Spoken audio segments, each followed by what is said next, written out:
Most businesses that are $1 million to $6 million are leaving hundreds of thousands of dollars on the table because they're confusing simple little things about content marketing. It's not your fault, to be clear. Everybody's been taught wrong, or they see marketing on TV and they think they have an idea of what it's supposed to be. The problem is, if you don't fix these things, you'll literally be lighting dollar bills on fire and just like chucking them out the back window. So let me show you 3 things that are the biggest errors that I see with these hardworking owners like you that are out in the field trying to grow these $1 million to $6 million businesses into 12. So welcome back to another episode of the Chad T Podcast. This is the show for business owners that make $1 million to $6 million a year that want to grow to $12 million. Now, to be clear, this isn't an earnings statement. I can't promise you'll ever make $12 million.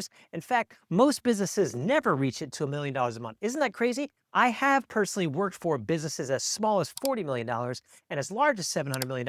So I promise you the money's actually there, but it's a rare case and you have to do super sophisticated things like treat your business like a business to ever make it there. If you're new to the channel, this is all we talk about: growing the business, running paid ads, generating more leads, getting more revenue for your business. So welcome, thanks for coming. If you're a repeat visitor, I am stoked to see you again, and I appreciate you spending time with me. I'm your host, Chad Tabry. Let's get into it. Mistake number 1 that I see seems obvious, but stay with me on this. Businesses are mistaking content for marketing. And the thing is, just because you're getting views or attention, it doesn't actually mean that you're getting a return on your ad spend, right? Or a return on your marketing dollars. An example I gave in the last video is everyone defaults to like putting the hot girl in their ads. They just assume if they're not getting enough views, they either have to be hotter themselves or they go get a hot girl. Well, those more views very often do not result in increased sales. I've tested this myself. You're welcome to test it yourself. You'll get a bunch of views, you won't get more dollars. So the content itself is not the marketing. Marketing is the process of going out to the market, delivering value so that you can bring leads into your business. But even more strategically speaking, I want you to understand that marketing is about spending $1 on lead generation so you can make $3 back in gross revenue. Does that make sense? Content in this sense, what I want you to pivot into thinking about is the fuel for the marketing fire. You do want to use content to see what resonates with your audience, to see what stuff they're interested in watching.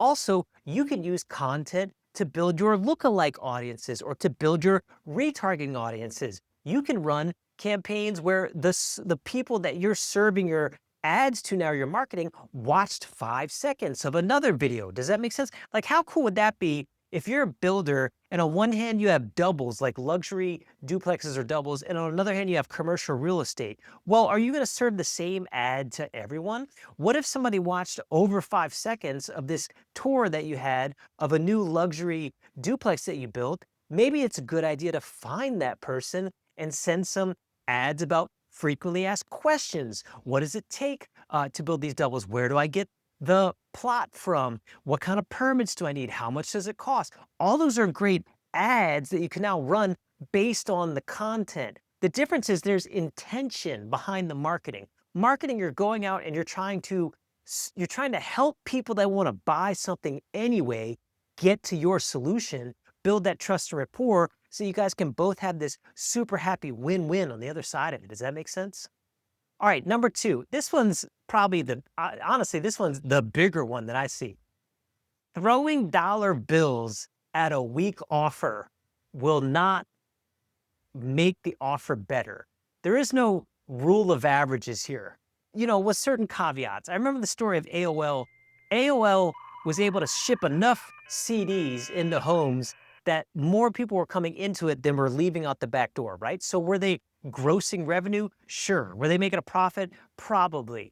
But and to be clear, it was like it was an early adoption offer. It was a significant offer, almost the only offer for a little bit. But like, if you're trying to sell a course that nobody wants and you're charging $1,500 for it, and everyone thinks that course is probably only worth $300, just because you spend another $1,000 on ads doesn't mean that you're magically gonna like make a lot more money.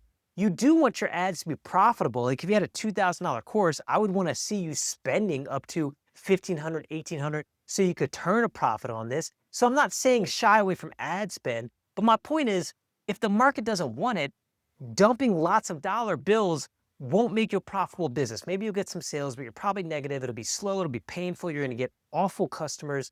So I see this the most in boosted posts. Like these business owners have a reel, they think it should be great. Maybe their hook sucked, or they're just talking about something that nobody wants to listen to in the first place. They're like, oh, I got a great idea. I will go hand Zuckerberg $100 and let's get that reel some views. Well, you should have just taken the message when it only got 40 views and be like, hey, this is no good. Then go look for one of your other ones that's getting 1,000 views and spend money on that. It's a lot like blackjack too, advertising. When you go through the split testing process, which is really the differentiator between crappy advertisers and genius advertisers, when you go through the split testing process of just saying, let's try, in fact, this is how I got these headlines here. I had 7 different headlines were running. I knew that this one performed better than all 7 of them. Okay, so of the 7, only 3 of these are actually running live right now. So when I got to the winner, I spent a lot more money on this one. And then the one that was the loser, I just turned it off. So in blackjack, when you're on a roll, when you're have significant hands, you double down on those, right?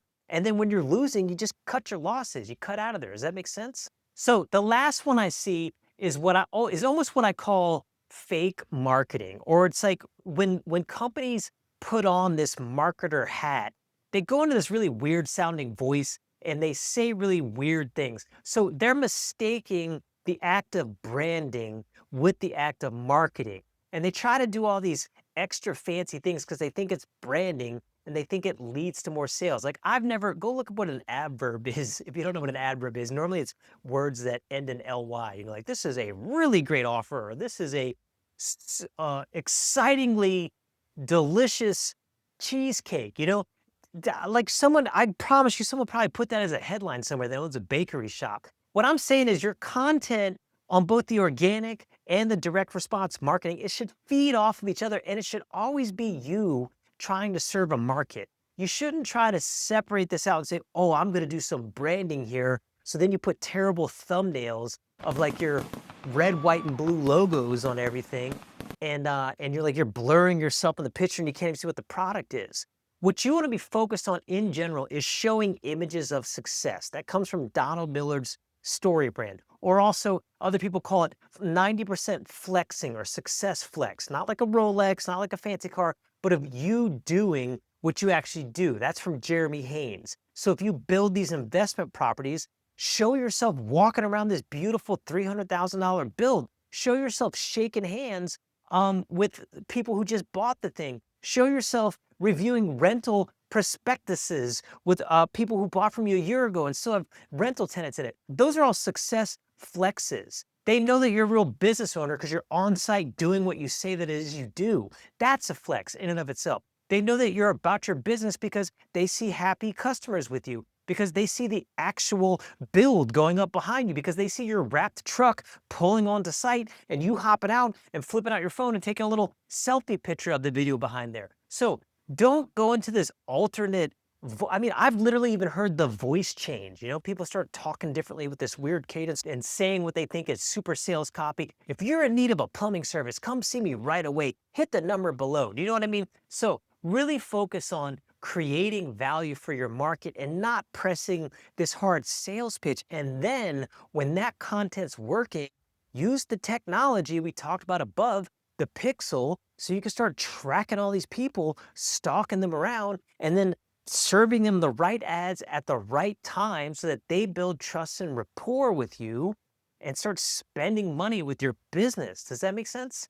If you want help with this, leave a comment down below and just say, hey, let's set up an appointment. We'll look at how you're making your money. We'll see how you can strategically set up your ads so you go into spending $1, making 3 back on your marketing. If you like this video, I want you to like and subscribe. Leave me a comment. I'll see you in the